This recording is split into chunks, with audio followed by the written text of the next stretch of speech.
Estudo da Palavra. Meus amados, nós estamos numa série apologética estudando o assunto a morte. Perguntas comuns acerca da morte. Um assunto que tem intrigado a vida de muitos cristãos, independente de placa de igreja. Muitas pessoas têm ficado com dúvidas, têm tido dúvidas acerca deste assunto tão importante.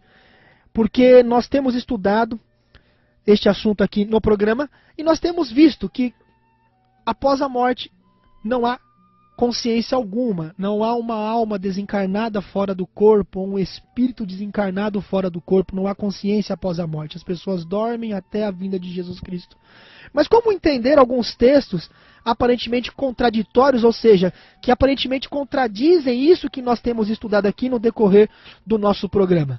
Um dos textos se encontra em Apocalipse capítulo 6, do versículo 9 a 11, que ali é visto almas clamando com grande voz debaixo do altar, dizendo: até quando, ó verdadeiro e santo dominador, não julgas e vingas o nosso sangue?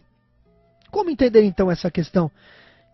Porque quando nós lemos aqui, realmente dá a impressão que há ali almas conscientes após a morte, após terem, ou seja, após o homem ter morrido, e ali elas conscientes clamando. Como entender então essa questão? Haveria aqui então uma contradição dentro daquilo que nós estudamos até aqui? Muito bem, a primeira coisa que nós devemos entender, queridos ouvintes, é que a personificação é um método bíblico muito comum, tá, para descrever situações usando uma linguagem simbólica ou uma figura de linguagem. Por exemplo, olha um dos casos. Por exemplo, depois que Caim matou Abel, o Senhor disse a Caim, de acordo com Gênesis 4, versículo 10, o seguinte, veja bem: a voz do sangue do teu irmão clama a mim desde a terra. Olha só o que Deus disse. A voz do sangue do teu irmão, ou seja, dizendo a Caim sobre Abel, clama a mim desde a terra. E aí tem uma pergunta. Vamos começar a raciocinar, né? Porque com a mente nós servimos a Deus, e Deus ele requer de nós um culto racional, amém? Uma pergunta, será que realmente o sangue de Abel falava? Será que de fato o sangue de Abel conversou ali com Deus? Com certeza você aí do outro lado deve ter respondido que não, né? Literalmente não foi assim. Não foi assim. Agora, a linguagem aqui, ela transmite o quê? Transmite o quê? O amor fiel de Deus, ou seja, a sua terna preocupação divina em relação ao seu mártir. Foi o primeiro mártir da Bíblia, foi Abel. Não é? E a responsabilidade de Caim pelo seu pecaminoso ato de ter matado o seu irmão. Então olha só que interessante, de acordo com Hebreus 12, versículo 24, se você não conseguir ler comigo todos os textos, né, eu sempre costumo dizer isso, principalmente aproveitando a nossa audiência rotativa, tem gente que de repente está ouvindo pela primeira vez o programa. Caso você não consiga ouvir, ou ler, melhor dizendo, ler todos os textos juntamente comigo, então você anote aí, anote os textos, as referências, aí depois com calma você vai lá e dê uma pesquisada, aí vai ficar mais interessante para você. Olha só, Hebreus 12, 24, tá? Hebreus 12, 24 diz assim, ó, veja só. E a Jesus, o mediador da nova aliança, e ao sangue da aspersão, que fala coisas superiores ao que fala o próprio Abel. Você viu que interessante? O sangue de Jesus fala melhor do que o de Abel. Olha que coisa interessante aqui. Mas será que o sangue de Jesus também tinha poder para falar, literalmente falar? Não é? Com certeza você vai dizer que não. Mas como é que funciona então na linguagem figurativa, na linguagem simbólica? Como interpretar isso nesse contexto?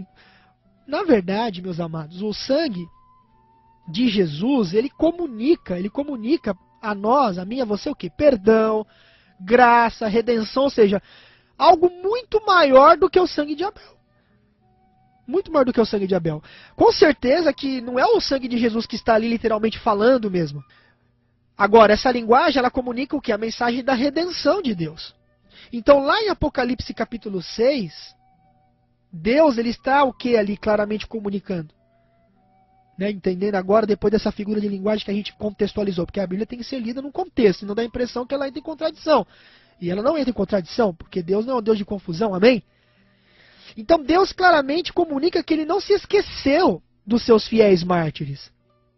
Esse é o verdadeiro sentido do que a gente lê ali, as almas debaixo do altar em Apocalipse 6. Ele não se esqueceu desses fiéis mártires através dos séculos.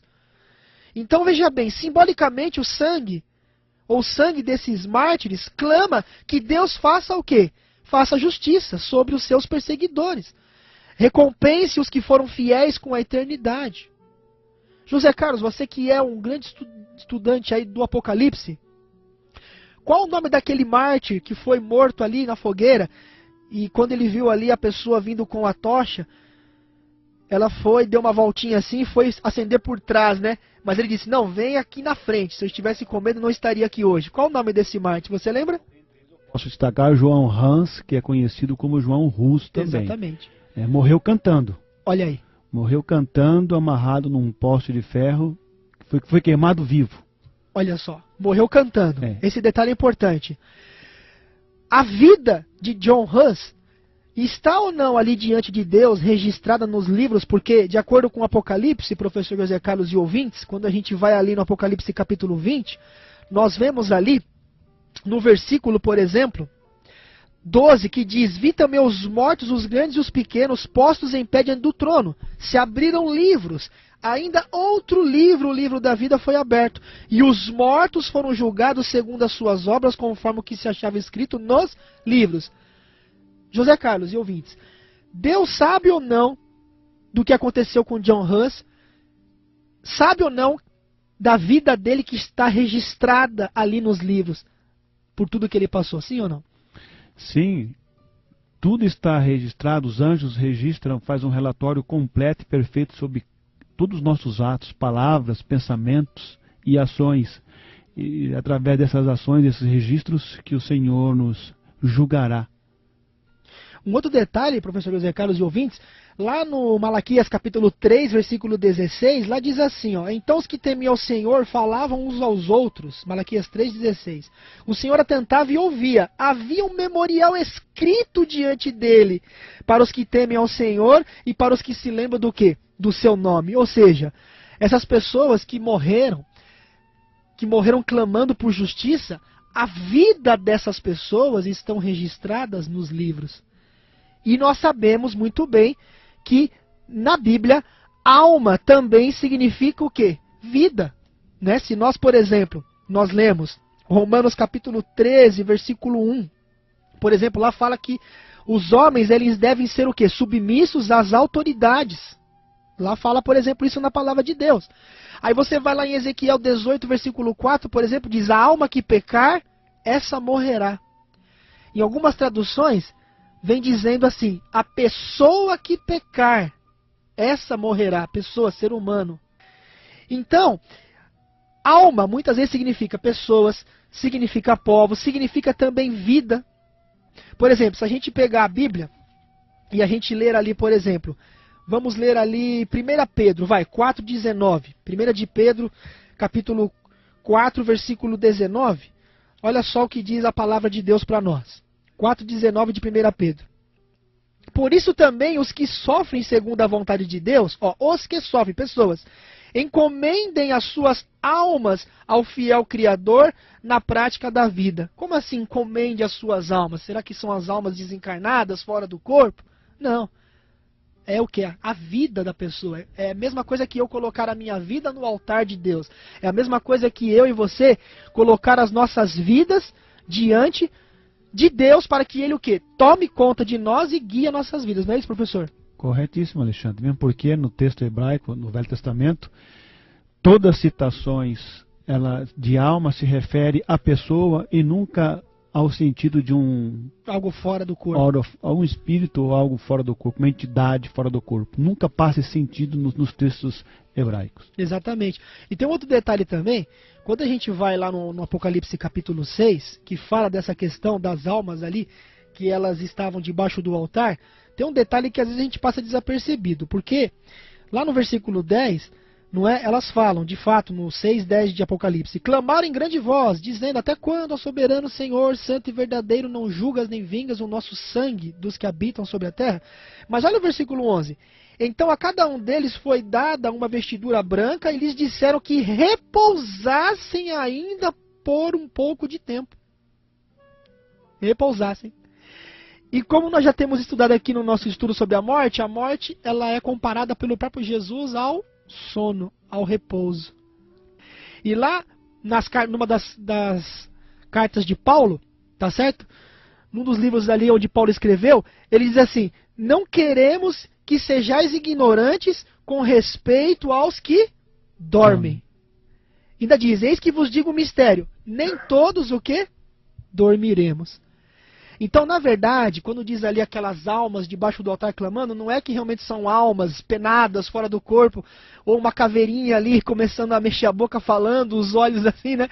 Não é isso. Mas é que a vida daquelas pessoas estão patentes diante de Deus e Deus sabe de tudo que elas passaram, clamaram por justiça e vingança, e no último dia o que vai acontecer com elas? Elas irão ressuscitar para viver eternamente. Outra coisa, professor José Carlos, o altar de incenso, né, você que gosta desse assunto sobre o santuário, o altar de incenso ele ficava em qual compartimento ali do santuário? No primeiro compartimento. No lugar santo. Lugar santo. Ok? O que representava aquele altar? As orações dos santos. As orações dos santos, que subiam até Deus. Não é isso? A oração do povo de Israel ou dos santos, dos cristãos. É o símbolo das nossas orações, nossas petições, que sobe como cheiro suave a presença de nosso sumo sacerdote no santuário celestial. Deus não sabe que essas pessoas que morreram, elas morreram e oraram a Deus pedindo justiça? Sim ou não? Não sabe disso? É claro, Deus sabe todas as coisas e a vingança pertence a Deus. E no momento certo Ele vai estabelecer a sua justiça sobre Satanás e toda a corja que segue ele, né? E eu fiz essa alusão à questão do altar, lá do santuário, porque o detalhe aqui é interessante, que essas almas estão também debaixo de onde? Do altar. Mas nós vamos, no verso 5 do Apocalipse, que é o próximo, nós vamos entrar num detalhe sobre esse altar. Vai falar sobre isso? Vou falar. Ah, que beleza. Vai ter uma análise detalhada sobre o altar. Sim. No santuário celestial. Maravilha. Então, por isso que eu não quero entrar aqui, porque... Vamos deixar para os próximos programas, né? Mas, cara, é bom ficar é o suficiente que você está falando. Então, olha só, José Carlos e ouvintes, se a gente então agora, interpretando corretamente dentro dessas figuras de linguagem, a gente entenderia o texto da seguinte forma. Como seria dessa forma? Olha, as vidas, vimos que alma significa na Bíblia vida, pessoa. As vidas daquelas pessoas que sofreram o martírio pela causa de Jesus, simbolicamente como o sangue de Abel, clamam por justiça desde a terra. Seria mais ou menos assim então. Não é? Ou seja, haverá um julgamento final e o próprio Deus colocará todas as coisas o quê? No seu devido lugar. Então, pessoal, o que a gente tem que entender é isso, é que biblicamente, a Bíblia, ela não fala nada acerca de almas desencarnadas fora do corpo. Essa é uma doutrina de cunho espírita, nós temos que tomar muito cuidado com isso, lembrando que quem prometeu a imortalidade da alma foi Satanás lá no Jardim do Éden, quando ele chegou para aquelas duas almas, eram as duas almas viventes ali, né? Adão e Eva. E Satanás chegou para aquelas duas almas viventes e disse o que para elas? Certamente não morrerás. Certamente não morrerás. Tá? E se ecoa através dos séculos até hoje o mesmo discurso. Exatamente. Deus fala, você morre, e ele diz, não morre não. Você vai para um outro estágio, uma outra dimensão. Uma coisa também que a gente tem que entender é o seguinte, Satanás, ele é muito astuto. Então o que acontece? Ele coloca, por exemplo, num lugar, ele coloca, por exemplo, a reencarnação. Ele coloca a reencarnação. Mas o conceito da imortalidade da alma é que é o mais importante. Porque nem todo mundo, por exemplo, crê na reencarnação. Tem gente que fala, não, reencarnação é coisa do diabo, isso não é coisa de Deus, isso é heresia e tal. Tem gente que tem repulsa a isso, né? Só que aí do outro lado, ele não vem então com a reencarnação, mas ele vem, por exemplo, com a questão do paraíso ou seio de Abraão, como queiram, ou inferno. Mas o conceito, que é o mais importante para ele, é o mesmo, a imortalidade da alma, a consciência após a morte. Entendeu? Então a gente tem que tomar cuidado com isso. Porque ele disseminou de várias formas, né, através de várias situações, seja através da reencarnação, ou seja através do fogo que arde mas não queima, ou o paraíso, enfim, não importa. Então ele vai disseminando essa mensagem da consciência após a morte com várias facetas, né, podemos dizer assim, várias facetas. Você não... Uma delas é a esperança da salvação pós-morte. É o momento intermediário, que a pessoa tem uma chance. Tem outros que creem que no milênio as pessoas terão uma chance ainda, vão se arrepender, se converter. O que é um absurdo e que não há prova escriturística, nenhuma sustentação bíblica no Apocalipse para este raciocínio, mas isso é do diabo. Ele é que vem com esta ideia para poder fazer, você pode viver à vontade, peca, e depois vai ter uma oportunidade. Isso é um absurdo, né? Isso não existe. Isso é uma doutrina jesuíta que nasceu no seio da Igreja Católica Apostólica Romana, com todo respeito aos nossos católicos, amigos católicos, não é? Por quê? Porque na época da Idade Média, quando a Igreja Cristã era perseguida, e os reformadores já identificavam o papado romano dentro do contexto do anticristo, que você vai falar isso em breve nos estudos do Apocalipse. Então, ali era a época da própria reforma protestante, mas veio a contra-reforma. O que é contra-reforma? É igual o jogo de futebol, então tem um time que está atacando, aí veio o contra-ataque, não é? A contra-reforma veio exatamente para poder minimizar o estrago que a reforma protestante estava causando no seio da Igreja Católica. E uma das pessoas que foram chamados para trabalhar nessa criação dessa contra-reforma, vindo com uma nova interpretação do Apocalipse, como você já sabe, foi o padre jesuíta Francisco Ribeira, onde ele veio com uma nova interpretação do Apocalipse chamado futurismo. Então tem muita gente hoje que abraça isso e nem sabe. Entendeu? E quando ouve, ficam espantados. Puxa, não sabia disso, tal. Por isso que a gente tem que pesquisar, né? A gente tem que pesquisar por nós mesmos. Porque a mente de ninguém deve servir de juízo para a mente de outra pessoa. A salvação é individual. E aí vem essa questão do futurismo, ou seja, haverá um arrebatamento secreto, o anticristo virá no futuro, e aquela coisa toda, haverá uma segunda chance. Mas por que surgiu essa ideia? Para que a Igreja Católica saísse do foco das acusações ali. E viesse minimizar a situação dela. E também essa questão da imortalidade também nasce ali do paganismo, da mitologia das nações antigas, né? Entre elas a Grécia, o Egito. Exatamente. Acreditavam nisto. Isso se incorporou dentro da igreja cristã. Mas uma coisa é certa. Não importa se você é católico, se você é adventista do sétimo dia, se você é batista, se você é metodista. O importante é cada um de nós, por nós mesmos, tá bom? Examinar por nós mesmos as Escrituras.